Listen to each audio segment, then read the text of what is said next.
Selamat siang Ibu. Perkenalkan, nama saya Purnameka Putra. Di video kali ini saya akan membahas materi mengenai isu etika dalam penggunaan teknologi di tempat kerja. Dalam dunia bisnis yang semakin digital, teknologi diibaratkan adalah pisau bermata dua. Di satu sisi, ia mendorong efisiensi dan inovasi yang luar biasa, tetapi di sisi lain ia membawa serta resiko etika baru yang kompleks. Memahami dan mengelola isu-isu etika ini bukan lagi pilihan, melainkan sebuah keharusan untuk menjaga reputasi dan kepercayaan dalam bisnis. Bagian satu yaitu memahami isu etika teknologi dalam bisnis. Lalu, apa sebenarnya yang dimaksud dengan isu etika teknologi dalam bisnis? Secara sederhana, ini adalah dilema atau pelanggaran nilai-nilai normal yang timbul dari pengembangan dan penggunaan teknologi digital. Isu ini muncul ketika kepentingan bisnis, hak individu, dan norma sosial berbenturan. Beberapa contoh yang sangat umum adalah sebagai berikut. Yang pertama ada privasi proteksi data. Bagaimana perusahaan mengumpulkan, menyimpan, dan menggunakan data pelanggan dan karyawan? Apakah kita menjual data tanpa izin? Apakah data disimpan dengan aman? Ini adalah era etika yang paling kritis. Yang kedua, keamanan dan penipuan online. Sejauh apa tanggung jawab perusahaan dalam mencegah penipuan online yang terjadi melalui platformnya?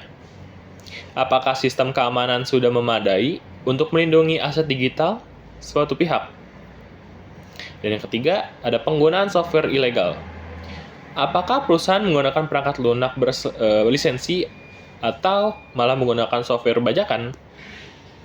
Ini bukan hanya ilegal, tetapi juga melanggar etika dengan tidak menghargai hak kekayaan intelektual orang lain. Yang keempat, ada penggunaan sumber daya perusahaan untuk kepentingan pribadi. Sejauh mana karyawan boleh menggunakan internet, email, atau laptop kantor untuk urusan pribadi? Apakah hal ini dipantau dan bagaimana kebijakannya yang disampaikan? Intinya, isu etika teknologi berpusat pada pertanggungjawaban, accountability, transparansi, dan keadilan. Contoh nyata, kasus penyalahgunaan data pelanggan di perusahaan e-commerce toko XYZ. Mari kita ambil contoh nyata yang terjadi di sebuah perusahaan e-commerce besar Indonesia. Sebut saja toko XYZ. Beberapa tahun lalu, perusahaan ini dilanda skandal yang cukup menghebohkan. Deskripsi masalahnya yaitu terungkap bahwa segelintir oknum karyawan di bagian IT dan customer service menjual data pelanggan kepada pihak ketiga, seperti marketing agency dan penjualan pinjaman online atau pinjol. Data yang dijual meliputi nama lengkap, nomor telepon, alamat email, bahkan riwayat pembelian.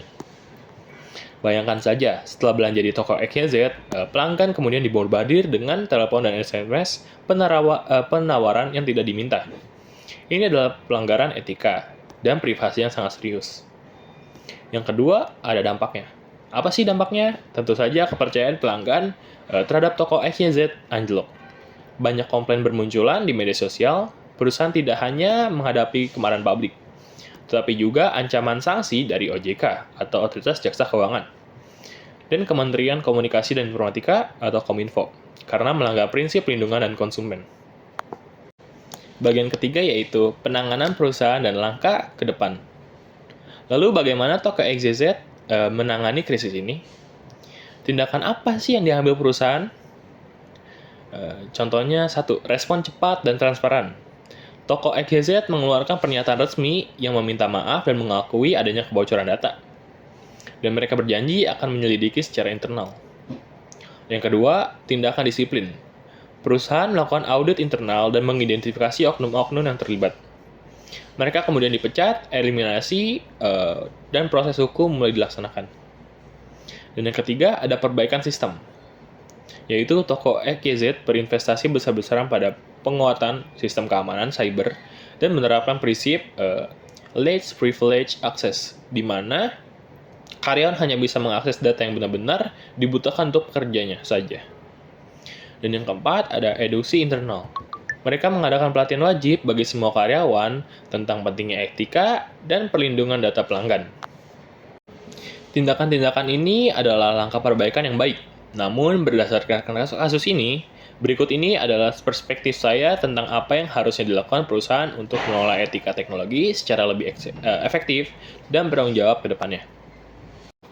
Menurut saya, ini adalah langkah awal yang perlu diambil perusahaan XYZ untuk dapat diterima kembali oleh masyarakat. Yang pertama ada bangun budaya etik dari atas, yaitu tone from the top. Etika tidak hanya bisa berupa dokumen. Pemimpin tertinggi perusahaan harus secara konsisten mendemonstrasikan dan mengkomunikasikan pentingnya integritas. Ini harus menjadi nilai inti atau core value perusahaan, bukan sekedar complaints. Yang kedua, ada implementasi kebijakan yang jelas dan transparan.